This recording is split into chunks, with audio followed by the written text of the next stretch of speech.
Shalom, Bapak Ibu Saudara. Pagi hari ini kita akan merenungkan dua bagian firman Tuhan. Mari saya bacakan Mazmur 139 ayat 16. Matamu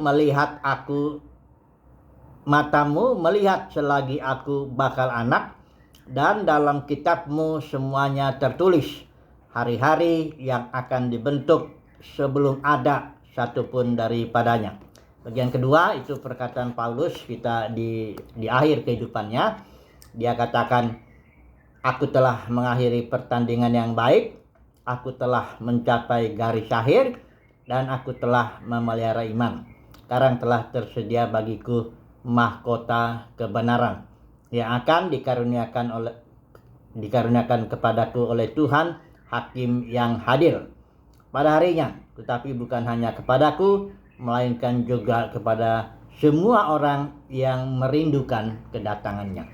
Dua bagian firman Tuhan yang akan kita renungkan hari ini. Yang pertama di Mazmur itu dikatakan bahwa jalan hidup kita, ya, bahkan ketika kita masih bakal anak, dikatakan itu sudah tertulis semuanya.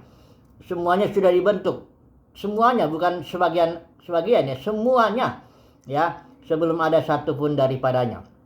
Artinya kehidupan ini sudah ditentukan sebelumnya, ya, sudah digariskan. Nah, kadang-kadang ada kesulitan kita memikirkan ini gimana. Kalau begitu manusia nggak punya tanggung jawab dong. Bukan begitu. Tuhan itu bukan kayak dalang yang memainkan wayang gitu, wayangnya benda mati kan, digerak-gerakan begitu, ya. Bukan begitu. Kita manusia pribadi, punya pikiran, perasaan, dan kehendak. Itu sebabnya kita bertanggung jawab. Tetapi tangan Tuhan berada di balik semuanya itu, ya, secara misterius akan menentukan segala sesuatu jalan hidup kita, ya. Bukan berarti kita nggak boleh berencana. Manusia terus berencana, berpikir, kita gunakanlah segenap kemampuan kita, ya, kita gunakan akal kita, apa semuanya, lakukan yang terbaik dan sebagainya. Tapi kita tahu di balik itu ada tangan ilahi yang bekerja menentukan garis kehidupan kita, ya. Nah, ini jadi kita belajar di sini bagaimana caranya kita menempuh hari-hari hidup kita yang sudah digariskan oleh Tuhan itu, ya.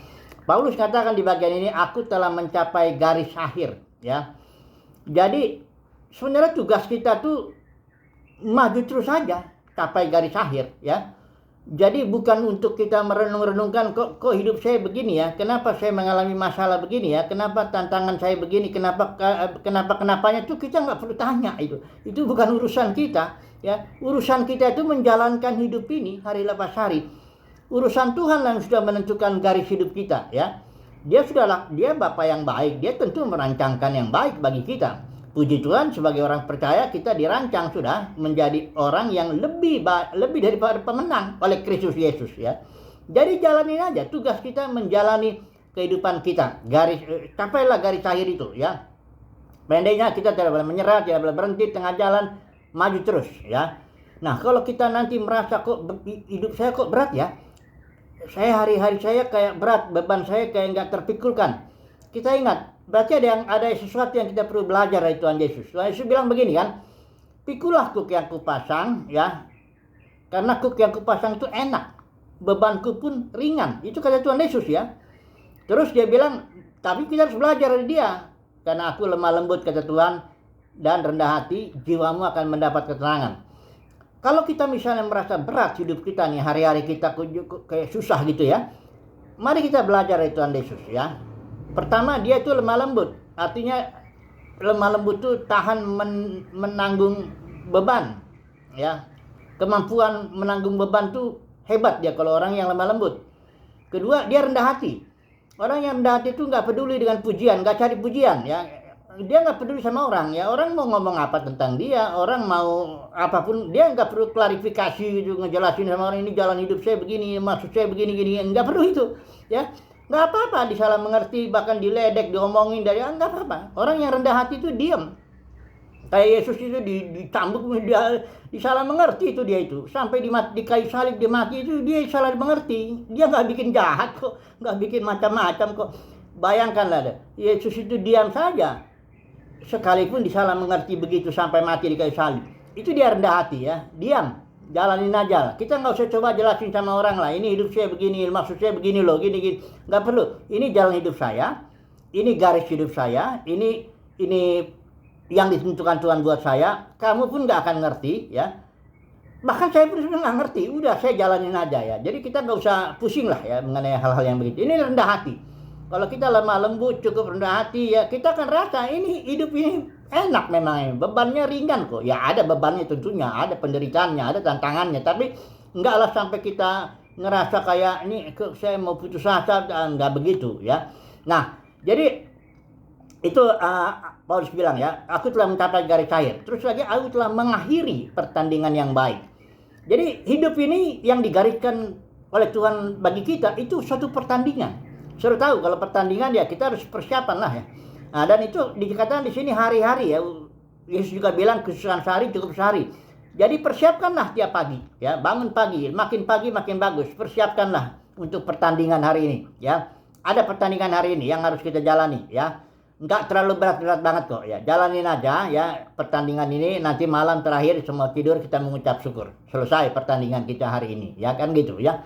Jadi tiap hari bangun, ambil mana, ambil energi dari Tuhan, ya makan Tuhan, nikmati Tuhan, nikmati firman-Nya. Setelah itu kita jalani pertandingan hari ini ya. Dengan iman tentu ya, dan kita yakin Kristus menyertai kita. Yang terakhir Paulus bilang, aku telah memelihara iman. Iman itu suatu energi dalam batin kita yang diberikan oleh Tuhan Yesus. Kita sebenarnya diberikan imannya Kristus. Ditaruh dalam batin kita. Baru-baru benih. Lama-lama dia bertumbuh kan. Nah, kita tugasnya bukan menciptakan iman. Yang menciptakan iman itu Tuhan Yesus. Dan yang membawanya menuju kesempurnaan juga Tuhan Yesus.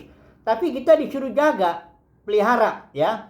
Bagaimana cara memeliharanya? Ya kita harus jalankan apa yang digerakkan oleh iman ini. Kalau iman ini menggerakkan kita ke kiri, ya kita harus ke kiri.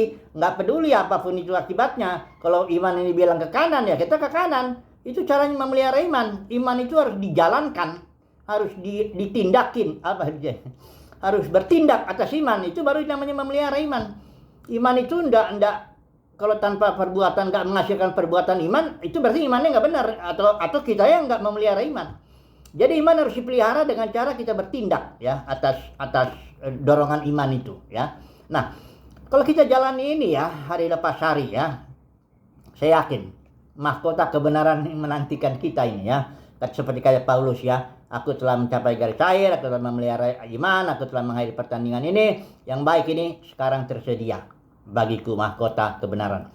Dan bukan hanya untuk Paulus, untuk kita juga yang merindukan kedatangannya. Kita rindulah Tuhan Yesus, datanglah Tuhan Yesus. Tegakkanlah kerajaanmu di bumi ini. Jadilah kehendakmu di bumi, sebagaimana di sorga. Dan kita yakinlah ya, kita jalani hari ini dengan indah, dengan ringan ya beban kita ya. Dan tinggal tunggulah itu nanti mahkota kebenaran untuk kita. Haleluya. Amin.